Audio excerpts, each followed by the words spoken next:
Cybernetic bears shall inherit the earth. I'm sorry, what did I say? Hi everyone, my name is Jordan, also known as CJ, and welcome to this commentary for imagining a different Sega Dreamcast. This is the very first episode of FASCA, my brand new series that I did recently, and I strongly recommend you watch that episode before watching this one, otherwise you're going to be a bit confused about what's going on. Or maybe you did watch the episode and you're still confused, which in that case, you're welcome here too. This is going to basically be a behind the scenes thing mixed in with elaborating on certain points and all that stuff. It's a commentary, what do you expect? So, I'll start off with Jam over here because Jam is really interesting in terms of both how he ended up the way he did and everything else. I knew that I wanted to have a host character for this series because I wanted things to make a little more sense as to why things were going on and why characters were talking to the camera and all that. And the idea was, well, this entire thing is a television show. A hijacked television show, but a television show nonetheless. I wanted basically a character that was utterly insane, basically hosting this show and influencing the events of the episode as well, and concluding it. And I think I really did a good job with it. I really think it was probably the element of this new series that worked so darn well. And I also have to really quickly say that Jam is actually an adoptable character. He's not a character that I made. He is a character that originates from an artist named Flitterfell, who had him up as an adoptable. Or at least what would become Jam as an adoptable. It's a long story. I actually think I talked about it in a Jordan Soapbox a while back, I think. I then had B-Fish Productions do the Victors for him. So, yeah, he turned out great. I was really, really happy. Everything just turned out really well with Jam. His speech was a lot longer, too. But I ended up cutting it because one problem, which was still ended up being a problem for this episode, was everything in terms of the story stuff went on for too long. I know it did. I'm very aware of that issue. The thing was, this was the start of a brand new series. I wanted to properly introduce these characters, the world, how it worked, and everything else, so that way I didn't have to do it again. It is an issue I'm aware of, and I tried my best to cut things down as much as I could, but I still ended up with a lot. So it's just one of those things that is more related to it being a pilot than anything else. And I do want to say that originally this episode was not going to cover the Sega Dreamcast. I originally was going to cover Star Wars Galaxy's Edge at Disney's Hollywood Studios, but two things happened. One, I just didn't have the time to write a full script. And two, it really didn't fit FASCA. FASCA's about video games and stuff like that, mostly Sega related. So I ended up finding out that I still had a unused Felix and Wolf Cyberpunk Adventure script talking about an alternate reality Dreamcast all the way back in October of last year. Yeah, I wrote a whole script and never ended up using it. I think it was because of how complicated it was going to be at the time. I did documentary style videos, like really long ones, and I think that's why I ended up saying, yeah, I'm not doing this. So, I ended up retooling it for this series, and it worked out really well, because I really think that it was an interesting subject.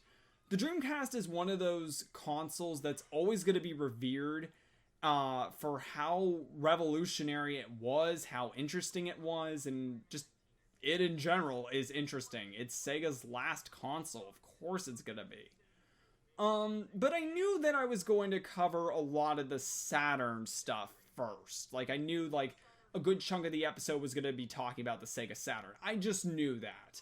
For me, if the Sega Dreamcast was to succeed, you could not have it without the Sega Saturn being at least moderately successful.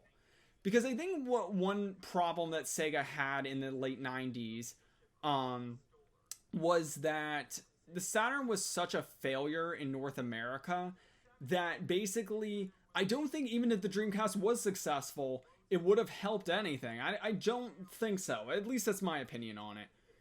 And for me, keeping the Saturn alive was probably the thing that should have been done, because I understand, I think it's Bernie Stoller, I think that's his name. I understand his decisions and why he made the decisions he made with the Sega Saturn. As much as I know, like, some people are very upset with those decisions, in my opinion, yeah, they did make sense for the time. You know, the Saturn was a failure. It did seem like the best option simply to move on to different hardware that was better.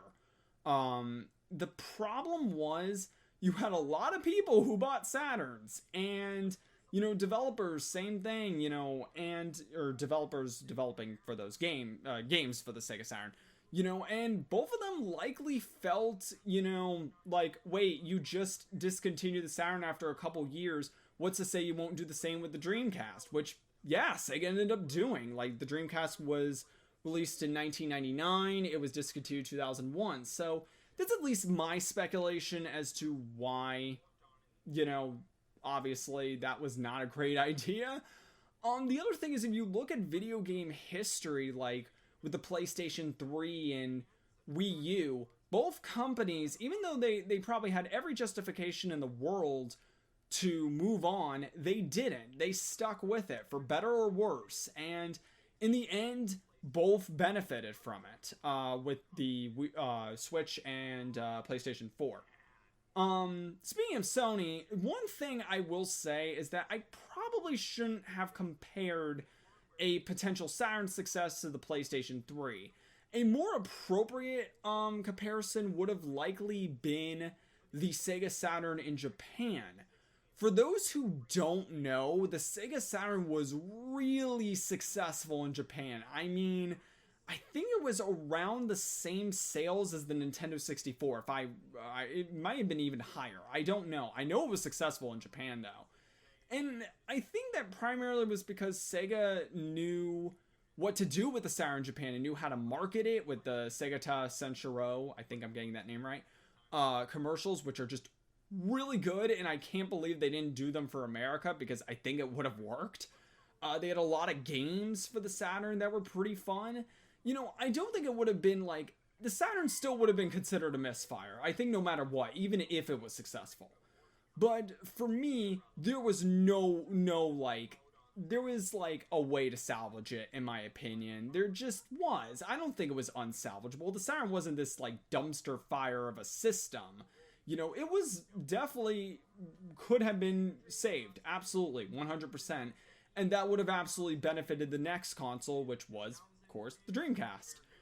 Now, one thing I will say that I kind of regret looking back on this episode is, I wish I talked about what kind of games would be releasing for the system around this time. Like, I imagine things like Sonic Adventure would be a Sonic Adventure would be a launch title, but not sure about the others. I wish I kind of explored that more. Also, with the DVD thing, okay. I am not sure if Sega, even with a couple more years of research and development for the Dreamcast, I am not sure if Sega would have had the hindsight, basically, to have DVD compatibility for the Dreamcast. I am not sure.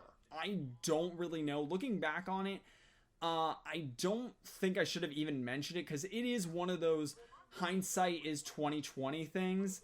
I mean, would have been nice for the Dreamcast to have DVD compatibility. Oh yeah, definitely would have been.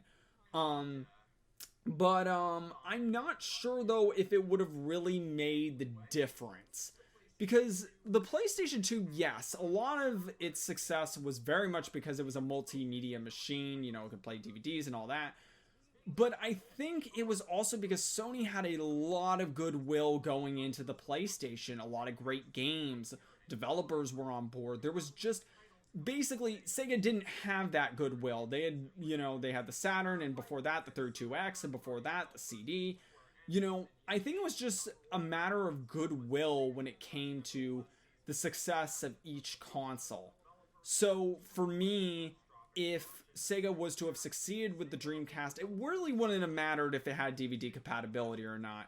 What would have mattered is, did Sega burn the last remainder of goodwill with the Saturn? And if they didn't, I think the Dreamcast would have succeeded, or at least been moderately successful enough for Sega to at least consider continuing the console business. One thing is, because of how much was cut from this episode, there was a lot of material that was cut for time or because of other issues. One thing is, I did not mention things like Japan's economy at the time, Sega having issues with their arcade business, things like that. And those were definitely factors to why Sega left the console business. I'm definitely open to exploring the alternate reality again. I have a couple other episodes that aren't Dreamcast related, well, actually some of them are. But at least this closes the book on this one for now. I am more than open, though, to exploring this alternate reality again and focusing on a different thing about it in the future. It just depends on what the audience wants. Also, I just have to say that that ending line is just so freaking corny, my word. But it worked, and I really was happy with it. Also, this scene here, one thing is, you'll notice the lighting is different. I ended up figuring out Adobe, I think it's Adobe Premiere Elements 15. They had a different, I ended up figuring out how lighting could work better with the effects that it had. So I didn't realize, though, that the intro and ending sequences were different. So, yeah. Anyway, that's about it for this commentary thing. Thank you guys so much for watching, and I am gonna get back to work on actual Vasquez stuff and the reboot of Jordan's Soapbox. Okay, bye!